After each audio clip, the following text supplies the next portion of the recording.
네, 안녕하십니까. 더불어민주당 국민소통위원회 3월 24일 월요일 민주파출소 주말 현황 및 대응 관련 브리핑하겠습니다.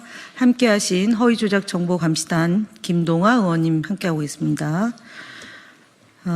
주말간 민주파출소 현황입니다. 3월 21일 금요일부터 3월 23일 월요일까지 1,638명이 방문했고 590건의 제보가 접수됐습니다.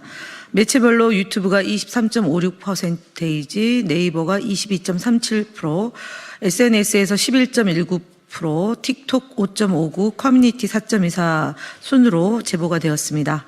주말간 있었던 주요 제보 내용을 말씀드리겠습니다.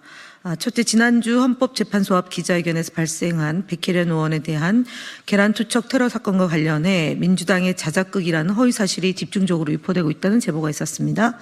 폭력은 어떤 이유로도 정당화될 수 없는 명백한 범죄입니다.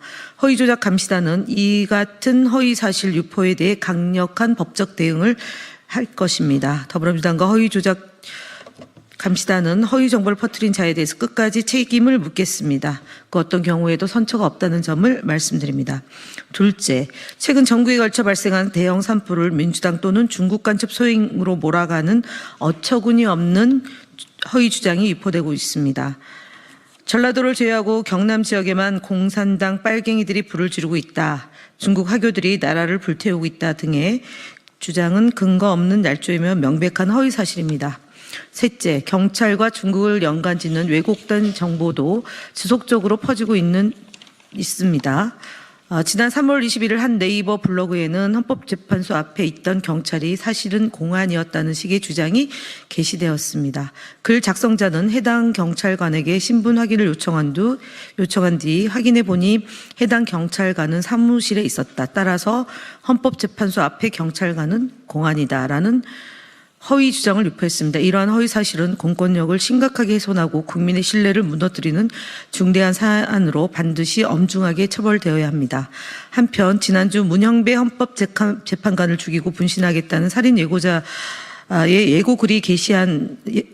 예고글을 게시한 극우 유튜버가 용산경찰서의 업무방해 혐의로 체포되었습니다. 그러나 검찰이 혐의와 관련된 핵심 영상 자료가 확보되지 않았다는 이유로 압수수색 영장만 청구했을 뿐 경찰이 신청한 구속영장을 반려했습니다. 이 유튜버는 헌법재판소의 중대한 판결을 앞두고 헌법재판관을 살해하겠다고 위협하고 술에 취해 시민들을 상대로 난동까지 벌였습니다. 그럼에도 검찰은 신속한 구속 조처를 취하기는커녕 사실상 범죄를 방치하는 눈치만 보는 일을 벌이고 있습니다. 이 정도 사안에도 미온적으로 대응하는 검찰은 더 이상 법과 정의를 논할 자격이 없습니다. 검찰은 예비 범죄자가 더욱 대담하지 않도록 지금이라도 구속영장을 청구하여 즉각 신병을 확보하길 강력히 촉구합니다. 다음으로는 김동아 의원님 하시겠습니다.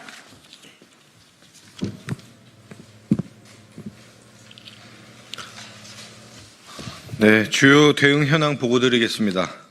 스카이데일리에 대한 언론 대응 보고드립니다.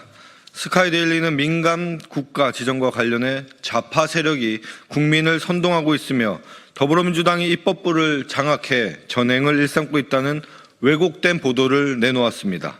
그러나 이는 전혀 사실이 아닙니다. 국민께서 선출하신 다수당의 정당한 의정활동을 입법부 장악이라 표현하는 것은 민의를 심각하게 왜곡하고 모독하는 행위입니다. 국민께서 더불어민주당에 힘을 실어준 이유는 검찰 권력의 정치와 그리고 윤석열과 행정부의 무능을 견제하라는 뜻이었습니다. 더불어민주당 국민소통위원회는 이 같은 스카이데일리의 편향된 보도에 대해 언론중재위원회에 정식 제소하였습니다. 다음으로 패널 구성의 불균형 관련 방송 대응 보고입니다. 일부 시사대담 프로그램에서 더불어민주당의 입장을 대변할 수 있는 패널이 배정되지 않아 의견 균형이 심각하게 결여된 사례가 다수 확인되었습니다. 이에 따라 연합TV 뉴스포커스, SBS 김태현의 정치쇼 등의 프로그램에 대해 항의하는 동시에 방송통신심의위원회에 민원을 접수하였습니다.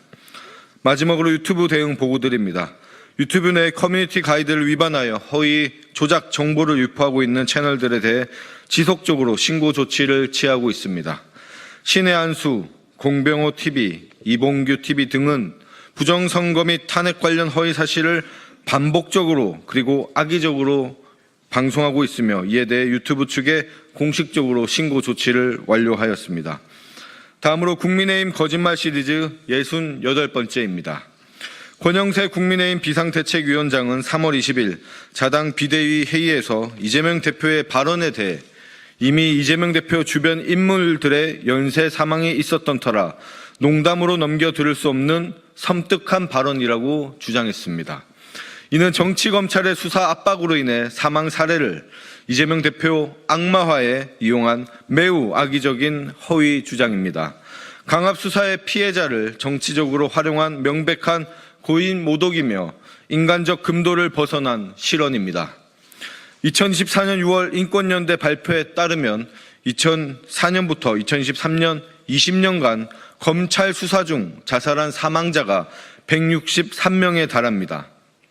정치검찰의 수사살인 피해자를 정치적 도구로 삼는 행위는 결코 용납될 수 없습니다. 다음 국민의힘 거짓말 시리즈 69번째입니다. 어제 3월 23일 권성동 국민의힘 원내대표가 거짓으로 점철된 현안 관련 기자회견을 열었습니다. 권성동 원내대표는 정당 차원의 장외 집회와 정략적인 정치행위 일체를 중단하고 국가적 재난에 대응하자고 주장했습니다. 속아 웃을 발언입니다. 현실은 다릅니다. 윤상현, 이철규, 유상범, 한기호 등 다수의 국힘 의원들이 세이브 코리아 등 극우 세력 집회에 적극 참여하고 있습니다. 자당 의원들의 장외 집회는 방조하면서 국민의힘이 국가적 재난에 집중한다는 식의 거짓 주장을 한 것입니다. 또한 권성동 원내대표는 정부가 대행체제로 운영되는 현실이 안타깝다고도 주장하였습니다. 그러나 현 정부 마비 사태는 국힘당 1호 당원인 윤석열의 불법 계엄과 내란 시도에서 비롯된 것입니다. 그럼에도 권 원내대표는 이를 강 건너 불구경하듯이 외면하며 무책임한 태도를 일관하고 있습니다. 나아가 권 대표는 민주당 천막 당사에 대해서도 대통령 파면 압박용이며 입법부가 사법부를 협박하는 것이라는 주장도 하였습니다. 그러나 헌법 파괴성 사법부 협박은 국힘이 하고 있습니다. 심지어 해당 기자회견에서도 사법부에 대한 노골적인 압박을 드러냈습니다. 이재명 유죄 확실, 헌재가 권한대행 의결 정족수 판단 문제를 회피한다면 거대 야당의 무제한 탄핵 면허를 부여하는 것 등의 주장이 전형적인 유체이탈식 거짓말입니다. 권성동 원내대표와 국민의힘은 더 이상 거짓으로 국민을 호도하는 행위를 즉각 중단해 주시기 바랍니다. 이상입니다.